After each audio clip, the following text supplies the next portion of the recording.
Hi there. Just a quick disclaimer before we get into today's episode. I had a great conversation with my good friend Caroline Fausel. She is the author of the new book, A Simply Healthy Life, right here. And when we went to upload the video to our YouTube channel, there was a corruption with the file. So the good news is we have great audio for you. The bad news is our video file did not transfer through. So this has happened literally one time in like 500 episodes. So I'm grateful that it hasn't happened more often. I'm just really bummed that it did happen with this conversation. But I encourage you, even if you're used to watching our show on YouTube, please listen to this episode. There's such great information and wisdom, and it's just a really helpful, practical conversation for any time of year, but specifically now as we are trying to set healthy habits at the beginning of a new year. So again, I hope you enjoyed my conversation with my good friend Caroline Fausel. And here's her book, A Simply Healthy Life. Go out and buy that and support her. So again, enjoy today's episode. Hi, everybody, and welcome to today's episode of This Organized Life. I'm your host, Lori Palau, and really, really excited for this conversation.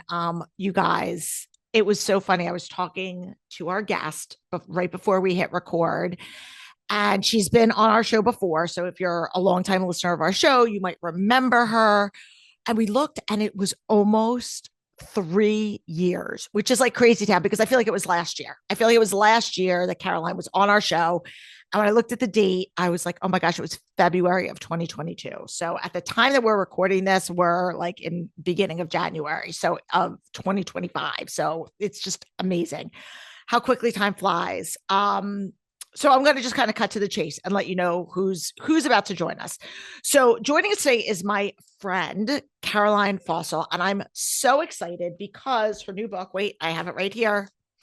If for anybody who's watching on YouTube, A Simply Healthy Life is out in the wild. Well, by the time this records, it's going to be out for like a month. But at the time of recording, it just got birthed into the wild yesterday. And I know that's so exciting. And the last time she was on, like I said, back in February, she was promoting her previous book. And we're going to link to that in our show notes, which is also a great book. It's called Prep Freeze, Prep Cook Freeze, Prep Freeze Cook. And it was all about just being efficient with meal planning, feeding your family, all the things, right? Which we all need and love. But this book is awesome because it encompasses like 12 different areas of your life over kind of like 4 bucket categories. And we're going to give an overview of that. What I love about this and what I love about Caroline's approach is really very similar to the way that we here approach living an organized life, that it's not linear. It encompasses a lot of things, not just how organized your closet or your pantry is, but like looking at your life holistically and as a whole. And she's a mom and obviously an author and does a lot of different things. And when she reached out to me and told me that she was launching this new book, I said, well, we need to get you on to talk about it. And it's great. So without further ado, let me welcome my friend, Caroline Fausel, back to the show. Yay! So excited to be here again, Lori. It's so fun to be with you. I know. I'm really, I know we were saying it offline, but like, it's crazy to think it's been 3 years. 3 years. And the funny thing is, this was right after the cookbook Prep Cook Freeze came out. And I remember I was at my mother-in-law's house for some reason. I guess we were visiting. And so I was like, I need a quiet space. You guys go out. So yeah, I feel like it was yesterday. Were you guys moving? Were you moving or renovating or something? You were just moving. I think it was that I was just out of town. Like I was doing this podcast interview from my mother-in-law's office.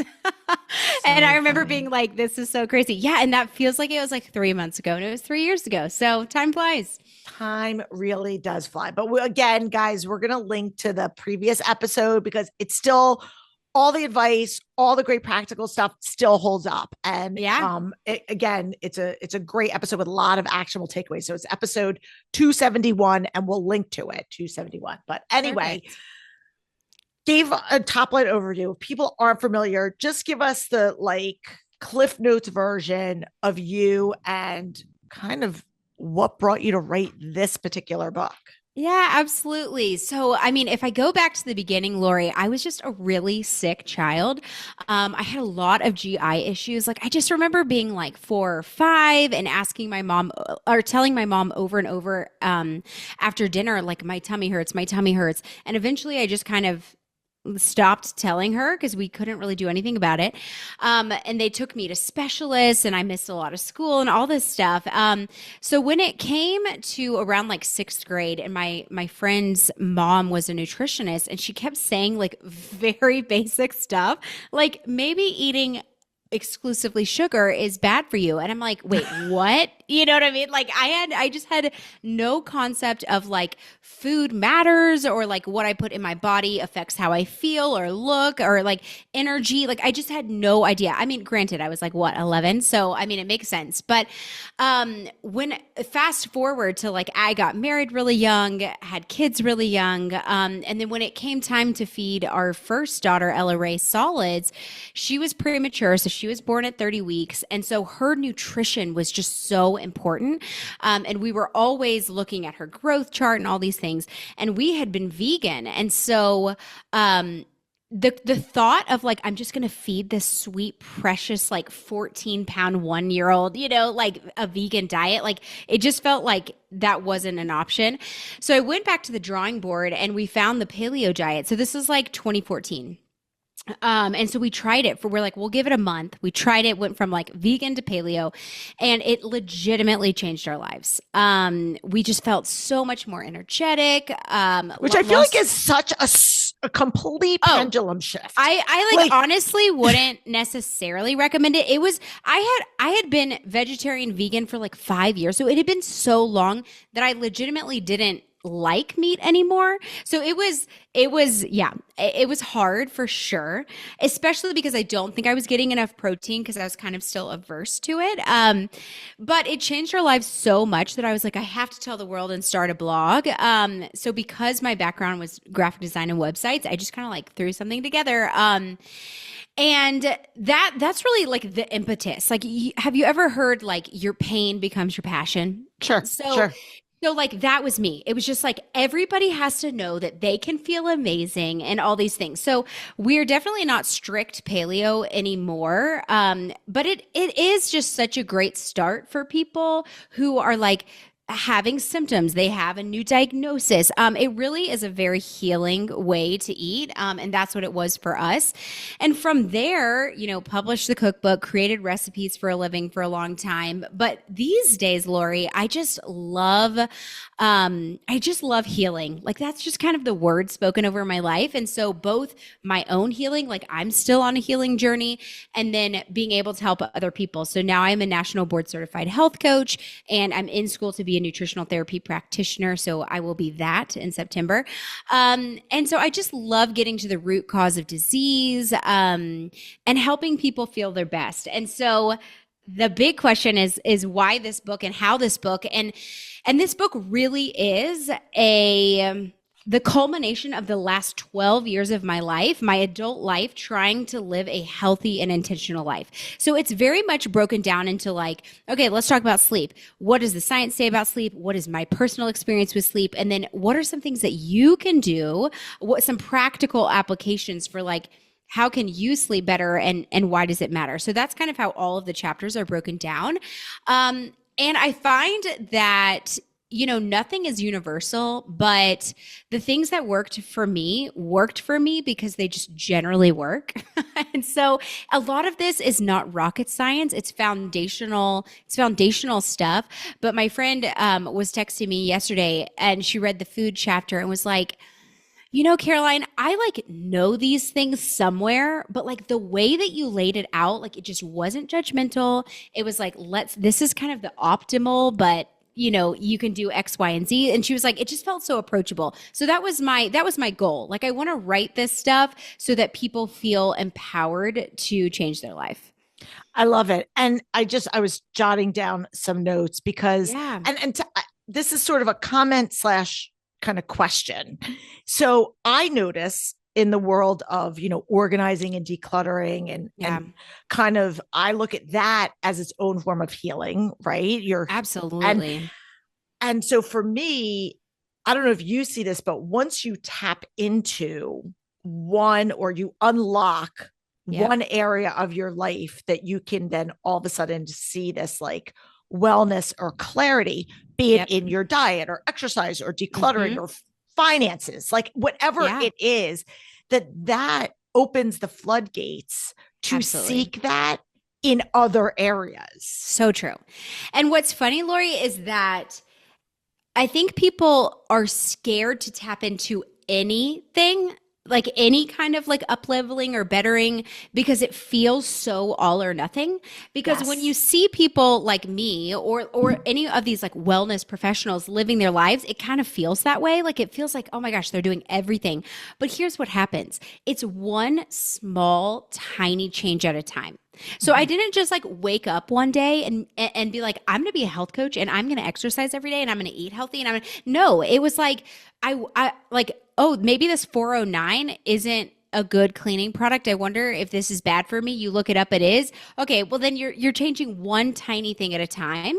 And you're right though. I feel like once you unlock one area, you're kind of like, huh. I wonder how this kind of mentality and philosophy could affect every area of my life. Yeah. Well, and it's funny because as you're talking, and obviously we kind of preach a similar philosophy of gradual, you're making small incremental changes. But there's also the people out there, and I can subscribe to this, so I can relate to this, is once you learn something, it's hard to unlearn it. So then you want to go all in. So using like the 409 example, right? And you're like, oh, I hear this is bad. Now, Yeah. instead of just saying, I'm going to find a substitute for 409, you could be crazy You like throw me and it go through, all I'm out. going to go through every single product Yep. in my house.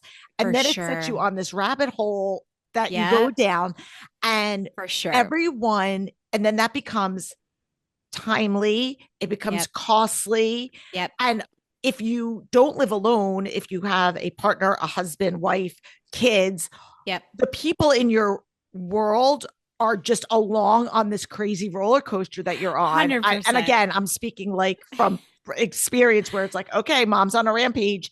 We're Yep. not having any of fill in the blank in the house anymore. Ever again. Right. And that's crazy. And so I think what I love about what you're doing, and I'd love for you to elaborate on this, is we want this to be sustainable. We don't want this to 100%. be a whiplash for anybody. Right. Yeah, absolutely. And here's the deal. I think it comes down to your priorities because, so let's talk cleaning products, for example. Your priority is either, like maybe you're on a super strict budget. Okay. So you can't throw out every single thing in your house and buy all new clean, non-toxic products. Like that's like a very valid concern, okay?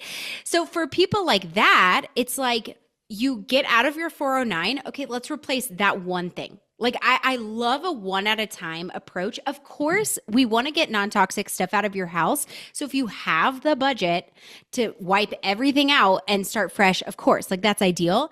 But I love that there's options for people. It's like if you want this non-toxic ideal, sure, throw everything out and you have the budget to do it. But you can come at it from a budget-friendly way. And I feel the same way about food, right? You have the people who have absolutely no time, but they have money. And then you have the people who have tons of time, but maybe not a lot of finances and not a lot of budget. So it's like how you approach any topic is going to depend on kind of your resources and your priorities. But what's great is we can still reach the end results no matter what your circumstances are. And that's what I love figuring out with individual clients is like, how are we going to tackle this for you specifically? Yeah, I love it. And so walk us through just the overview of the different categories. We're not going to go through all of them because, Yeah, there's again, so this is a many. limited podcast. We have limited time.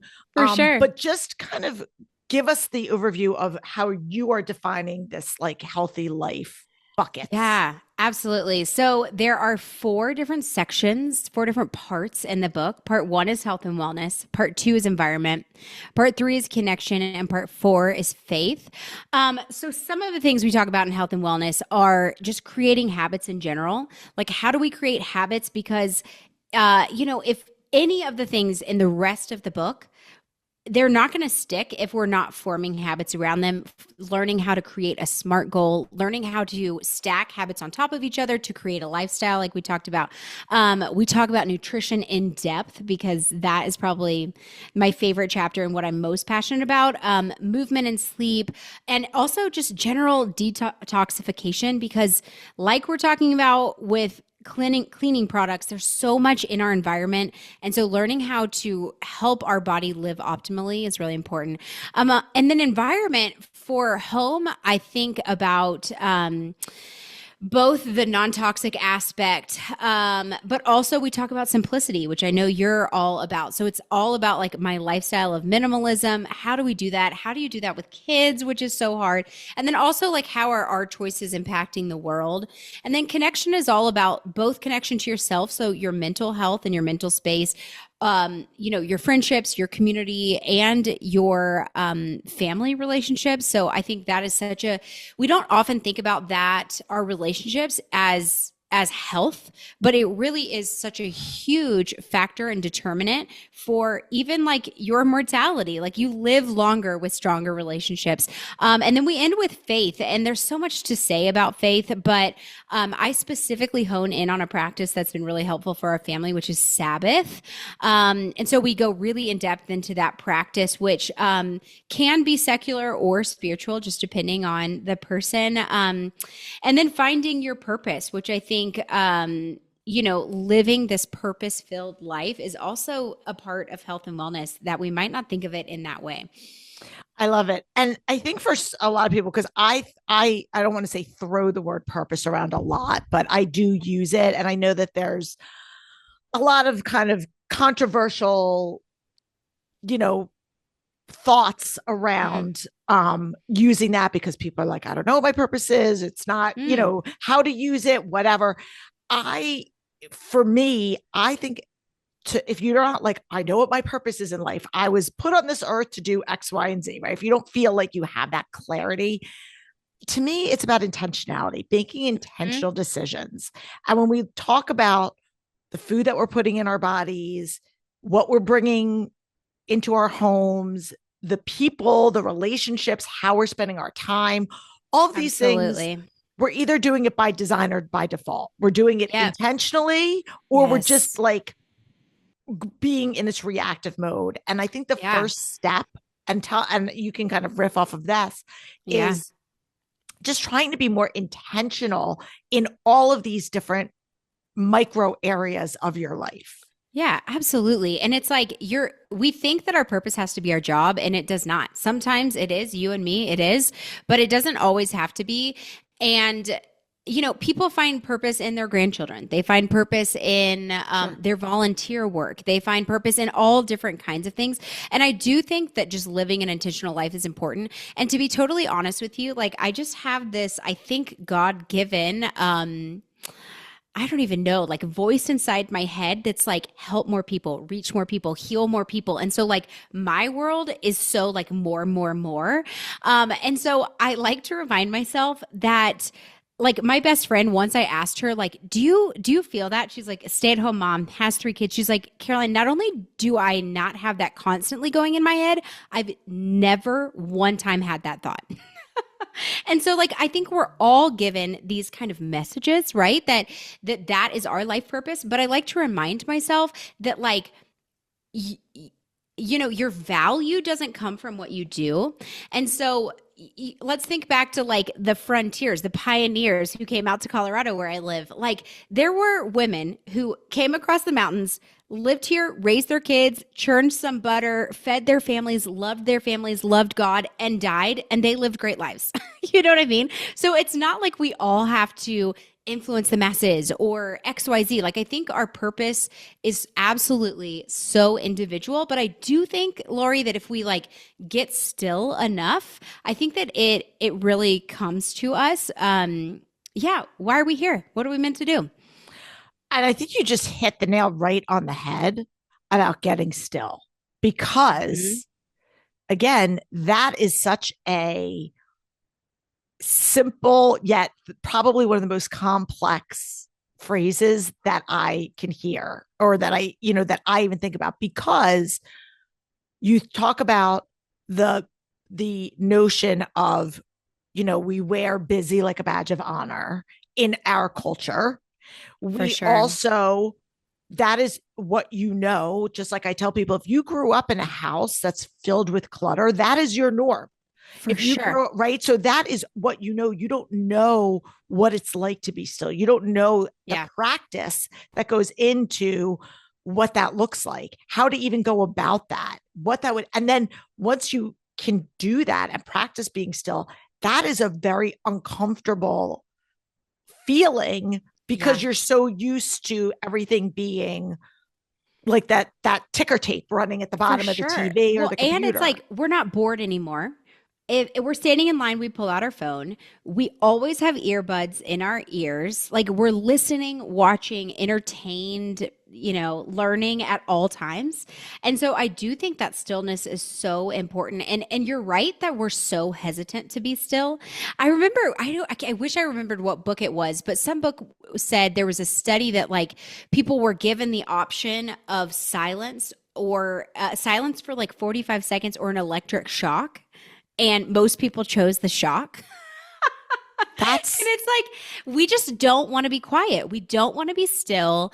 And yeah, I think it's to our detriment. I okay, so I know I'm kind of going a little off topic, but I feel like this is really important, and Hmm.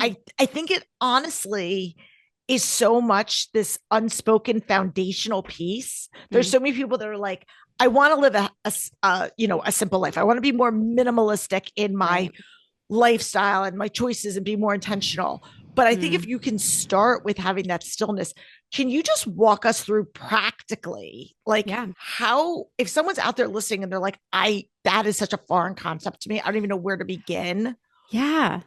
Can you just talk about that a little bit? Like, where can Yeah, people even begin to absolutely. start? Totally. So, I mean, like with anything, start at the beginning. So, put a timer on your phone. Choose the amount of time. It's a minute. It's 5 minutes. It's 10 minutes. And essentially, okay. The thing that helps me the most when I am meditating and like just practicing stillness is when thoughts come by.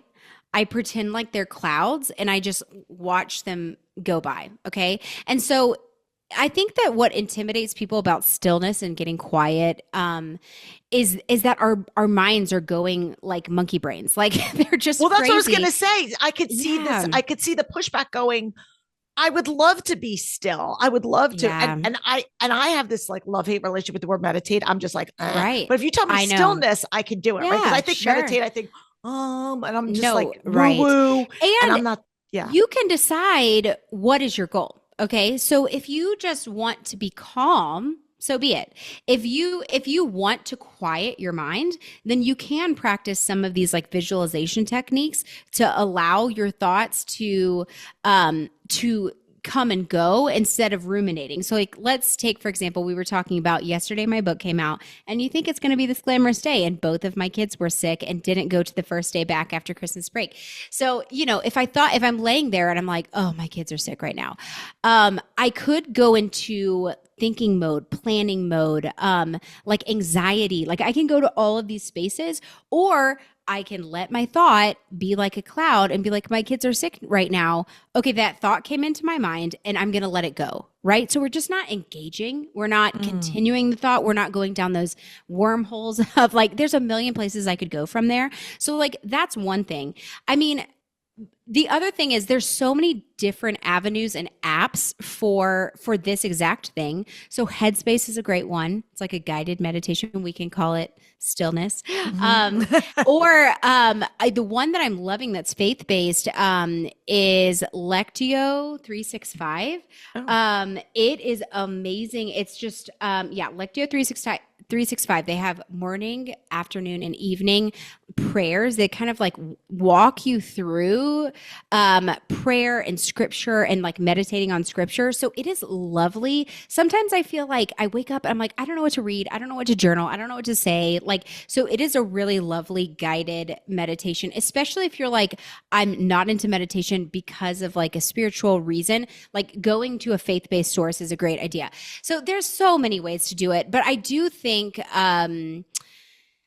it's important to be still, and one of the goals you could have is like listening internally. Like I want to know, what am I thinking? What am I processing through? So you don't even have to push thoughts away. Like maybe part of your stillness is getting quiet and really processing, like actually getting into your thoughts and feelings about things. So there's so many ways to go about it. But honestly, I don't think there's a wrong way. And I think that starting and trying is what's important. And then consistency helps. And then you can let it, you can go longer and longer. But any amount of stillness and silence and solitude is totally helpful. I love it. It's so great. And yeah, I think consistency is so important with any of these practices. Again, right. Whichever bucket you're talking about, it's not going to happen. Your thoughts are not going to just be quiet from the get-go. Your anxiety, no. It takes time. Takes time. So I'm wondering about, because obviously you've been living this in some version for years and years, right? And it's evolved and refined and modified.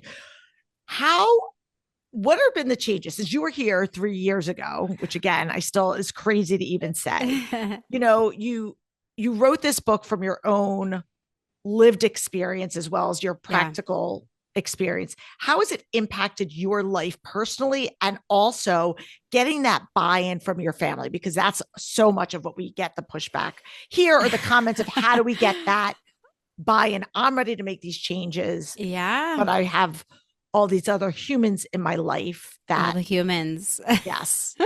I know it's so hard, Lori, because I feel like since my kids were born, like we really have lived this lifestyle. So I do think it's more challenging. I'm not going to pretend it's not to switch to it, right? So like if your kid's like, I eat goldfish 5 times a day and now you're telling me I can't have it, like that's tough, right? Goldfish are delicious.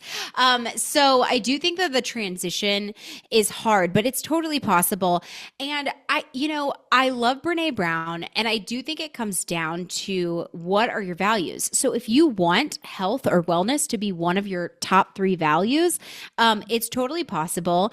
And we talk as a family about our values a lot. And so, we love, our values are family, faith, and health. And those are our top 3. And they're not right. They're just right for us. So you can get clear as a family on what yours are. But let me give you an example of how I feel like we have really communicated this to a point that our kids understand. So one time a couple years ago, my son Owen plays soccer. He was probably 7 at the time. And we will get terrible air quality from fires close by in Oregon and California, wherever. So like we have had like raining ash before, like it's nuts. It travels so far, and the air quality can be like atrocious. So Owen had this outdoor soccer tournament, and the air quality was so bad. Okay. So like his first game was Friday night. They canceled it. I'm like, great. That was a good decision. It's not safe for anyone to be outside today. So Saturday morning, and he had like 3 games Saturday. None of them were canceled. Okay. And the air quality was even worse on Saturday. And when I'm looking it up, I'm trying to like wrap my mind around like, why didn't they cancel this game? So I'm like, is it like, am I misunderstanding? No. Like when I looked at the air quality, it was like, no one should go outside, especially children and elderly. Absolutely do no physical activity. Don't exert yourself. And like this would be the equivalent, like being outside for an hour is the equivalent of smoking a pack of cigarettes. Like it was that bad. Okay. And so we decided, like, we had paid for this tournament.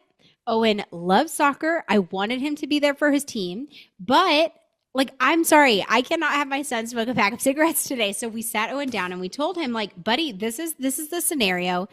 This is why we're making this choice, and you can't play. And it's because of our value of health, and we want to keep you healthy. And he was like, I'm sad that I can't play. But I'm most sad that they are choosing to put their money above the health of the players. I was Wait, he was like dang. 7 and he said Oh, that? 7. Like he's a very intelligent kid. But yes, like he was like, I'm just sad that other people's parents aren't making this choice too, and that like other people are going to play in these conditions. And so like I really do think if you can make these like why you're doing something clear, I really feel like we can get buy-in. And here's the other thing. Like we really don't eat out that much anymore because of this value of health. And granted, I love cooking and all these things, but I have just found such value in like, so I want a Chinese meal. I'm going to make it for myself. I'm going to not use seed oils. I'm going to use organic grass-fed beef and I'm going to XYZ. So like I'm going to make it my own. But there is just always a way to get what you want, but in like up level it, right? Like we got an ice cream maker. I'm using like nearly raw cream and milk and honey and egg yolks and like packing it with protein. You know, it's like you can absolutely find a healthier version of whatever you want. And then I think that makes it easier too. Like I don't feel like as a family and even my kids, I don't feel like we feel deprived in any way, you know? Yeah, absolutely. And I know that there are people that are going, well, of course you love to sit there and churn your own ice cream because this is what you do and this is your purpose. But I think for the the average, I'm air quoting, person out there, there's ways that you can modify, or you can choose and say, you know what, we're going to go out once a week, or we're going to, or not at all, or whatever. But I do think it's funny that you say that about the Chinese food, because Logan happens to be home for Christmas break, and I make this like, and it's just like a hack. I call it like my homemade. I either do it like a lo mein or and I air quote fried rice. I just make it and I saute it with, some, aminos or soy sauce or whatever it is, like low sodium soy sauce. And I just put in whatever vegetables I want, whatever protein I want. So fast. Yeah. And she loves it. And it's really healthy because I know exactly what's going in it. It doesn't take, it is not time consuming at all. It's a really overly simple recipe. For sure. And she's like, this is so good. And there's again, no MSG, no chemical, like I know exactly what's going in. And so there are ways that you can kind of scratch that itch without having to without having to like go crazy and be a chef. Exactly. As a matter of fact, can I give like one tip, even though I know that you're the expert? Oh, please. So I'm not sure the timing, if my other episodes will have dropped or not, but I'm on this huge AI kick about how we can use AI to our advantage in like our everyday living. Yeah. And one of the things that I've been talking a lot about, I've been talking about it on Instagram and whatnot, is about using it for meal planning ideas. Okay. I just saw this on Instagram the other day and it blew my mind. Wait, you saw it from me or you saw it from somebody else? I saw it from somebody else talking about AI and meal planning. I think this is genius. I legitimately, I'm not sure the timing, the episode may have dropped or whatever, but I have been trying to follow more of a Mediterranean type diet. And so I said to ChatGPT, my ChatGPT, her name is Sophia. That's a whole other story. We're on a first name basis. I said, can you please give me 20 simple Mediterranean meals that I can make in under 30 minutes? And then you can keep refining and whatnot. Or if I have one that I like, and then she'll give me like the recipes and the ingredients. And again, it makes it so easy because it's easy. And then I'll say, oh, I really liked this, this chicken, whatever, spinach orzo, dish. Can you recommend some other dishes that are similar to it? Right. So we talk about all the decision fatigue that we go through. I know. And it can be simpler. Yes. And we think about how hard, like, it seems on the other side to live this simple, intentional life. Right. And there are ways that you can modify it. So anyway. Absolutely. No. I think that's so genius. And like the person I saw sharing about it was like, even like got it so simple to say, I want it to be under 30 minutes and I want it to be 5 ingredients or less. You Yeah. can also say, and I don't like these 5 ingredients. I don't like mushrooms. I don't like onions. I don't like whatever. And it will modify it, which I think is insane. Mm-hmm. Yeah, I love this idea. And I do like the idea of like, let's allow computers to make our lives simpler. Absolutely. Absolutely. Listen, they're not at the point where they can actually declutter my kitchen or Dang my it. closet, Yeah. right? But they are there to help give some tips and inspiration, and the same Yeah, with meal planning in all absolutely. different areas. But Well, Lori, that's your next product is the decluttering robot. oh my gosh, could you imagine? Could you imagine? Um, any other before we let you go, any other tips, comments, thoughts, advice that you want to leave our audience with before we Oh man, what an open-ended I question. know, There's sorry. no, there's like a million things I could say. I Oh, mean, I here's what I'll say. I will say we talked about this at the beginning, but don't overcomplicate. Okay, this is called a simply healthy life because it should be simple, should not be overwhelming, and so things I cannot overemphasize the importance of basic things like sleep. Get 8 hours a night, move your body in a way that is shame free and brings you joy and you can do for a long, long time. Eat foods from the earth. um, mhm. like get sunshine in the morning. Like there are just so many basic things that are not rocket science, but will help you feel better. And then my ending point is, a mantra that I have for my life is basically almost all the time you can feel better. Like I meet so many people who are nearly hopeless with their health and how they feel, and so I just always like to bring in some positivity and some hope to people that almost all of the time we can find a reason for how you feel, how you're feeling, and also heal it. Your body wants to feel its best and your body wants to feel healed and whole and energetic, and so that's almost always possible. I love that. Caroline, thank you so much. And again, here it is. Here's the plug of her book. I don't even want to say it's Yay. shameless. It's a great book, A Simply Healthy Life. You can get it anywhere books are sold. It's in Target, it's Amazon, Barnes and Nobles. You can check with your local independent bookstore. If they don't Yeah. have it, tell them to order it for you. Yes, please. It's awesome. And how else, if people want to connect up with you and learn more, what's the Yeah. best place? Absolutely. I'm All of You Whole, like an olive that you eat everywhere. So all social media, my website's oliveyouvwhole.com. So yeah, come connect with me. Awesome. Thank you so Thanks, much. Lori. And let's not have it be another 3 years before Definitely we not. come back. Anyway, and again, if this is your first time tuning in, welcome to our community. Please do yourself and your friends a favor and share this episode. There's got to be at least one person in your life that could benefit from this conversation that I've had with Caroline. So please just click that share button wherever you are listening. And again, we'll be back next week with another episode. Until then, I'm Lori Plow. Peace out.